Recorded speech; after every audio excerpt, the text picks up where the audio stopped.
Hello everyone, my name is Garvin and I read things and natter about them on the internet for your entertainment. Today we sink ever deeper into what seems to be the unending abyss that is mermaid lore, as today I bring you the mermaids of China. Now, China has been the site of civilization for as long as Mesopotamia, with farming and urban settlements being found dating back to the late Stone Age or the earliest Bronze Age, depending on how you want to date it.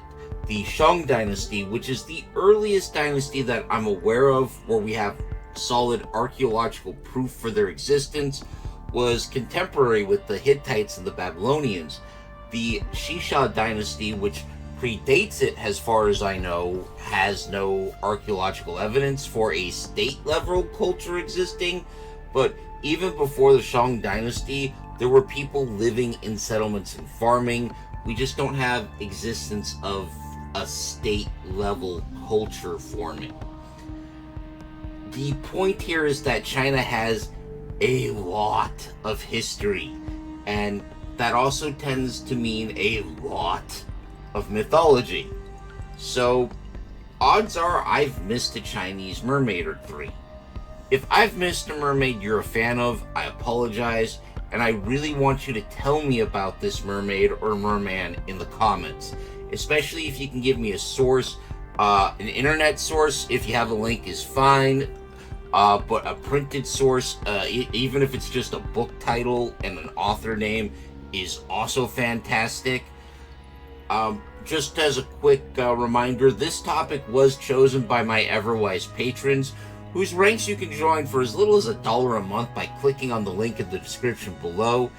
If you prefer to leave a one-time donation, there's also a link to my Ko-fi site, and if you do leave a one-time donation, please feel free to leave a request if you have something in mind as well. Thank you. Before I dive in, a couple of things I want to mention. First, the pronunciation guides were, as always, kind of iffy. So if you are a native speaker of these languages and I am butchering the pronunciation, I apologize. I will, of course, put the terms that I'm using on the screen. I also would like to discuss the sources I used.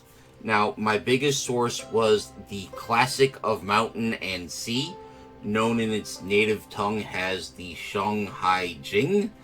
It's a book talking about different creatures and fantastical plants in different places.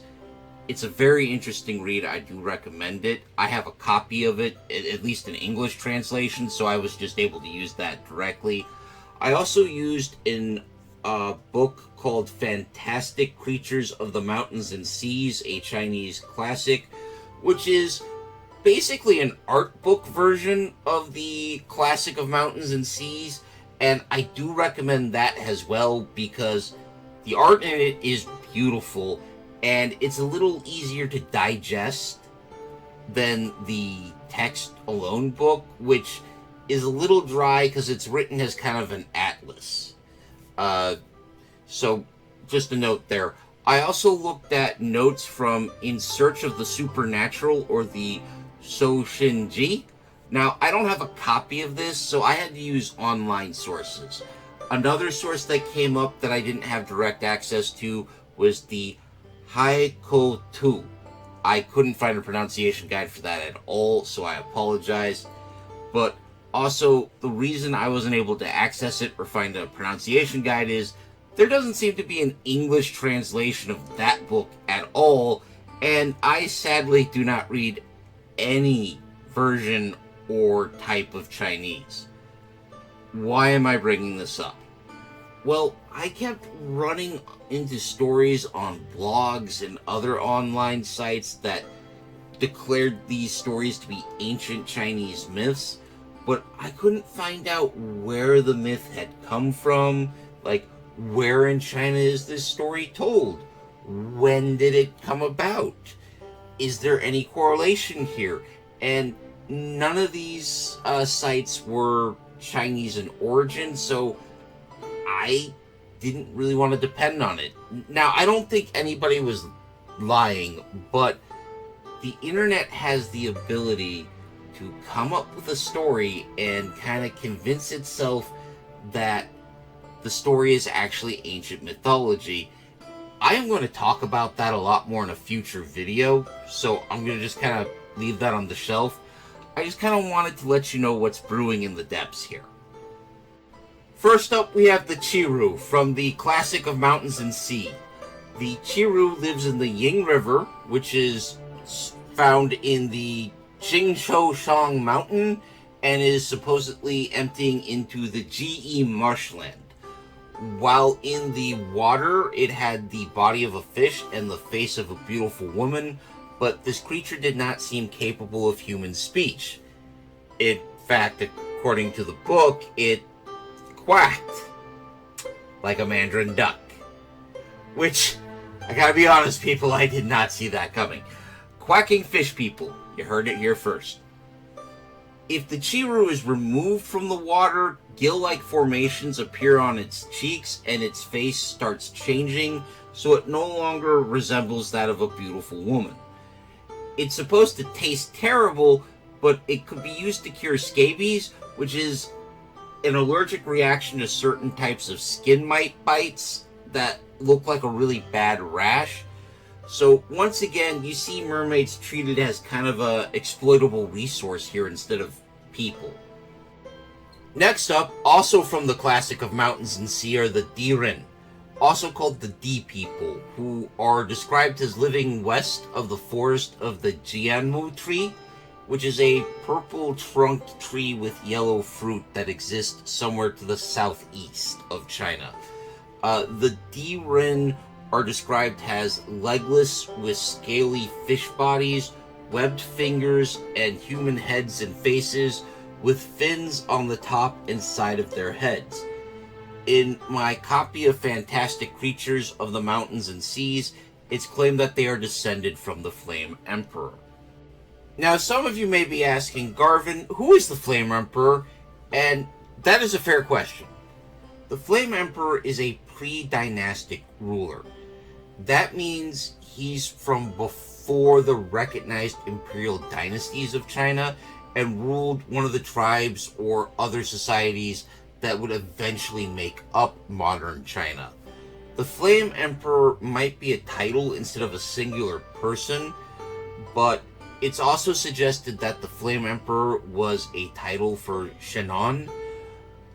It's also been suggested he was just the first Flame Emperor with successors taking his title. Shenan is venerated in Vietnam and China as the guy who basically invented agriculture and taught humanity how to live in a non-hunter-gatherer state. He's credited with inventing the plow, the hoe, the axe, wells, and money. So some of you might have a grudge against him there. Not the guy I would have considered as an ancestor to a race of merfolks, but I don't write these stories, folks. I just tell them to you on YouTube, okay? So, now, switching over to In Search of the Supernatural, we have the Jia Ren, which translates to either Dragon Flood people or Shark people. My sources disagreed, so I'm going to give you both options there. The Jia Ren are described as living in deep water, which I took to be ocean, and they have a couple of interesting things about them. One is when they weep, they don't weep tears like we do, but instead they weep pearls. And they're also able to weave a certain kind of silk called shark yarn, which is highly prized. Some of my sources said it wasn't weaved, but spun, and others say this is a story that was invented to explain a real thing called sea silk, which is made from long filaments created by a type of clam known as pen shells. Although, to be honest, a civilization of mermaids domesticating pen shells and using them to create this silk would be kind of fun to see in any story. Any fantasy writer who wants to use that idea, go right ahead. All I ask is that you leave a kind mention of me in your author's notes where people can see it, and try to send me some viewers, please. Thank you.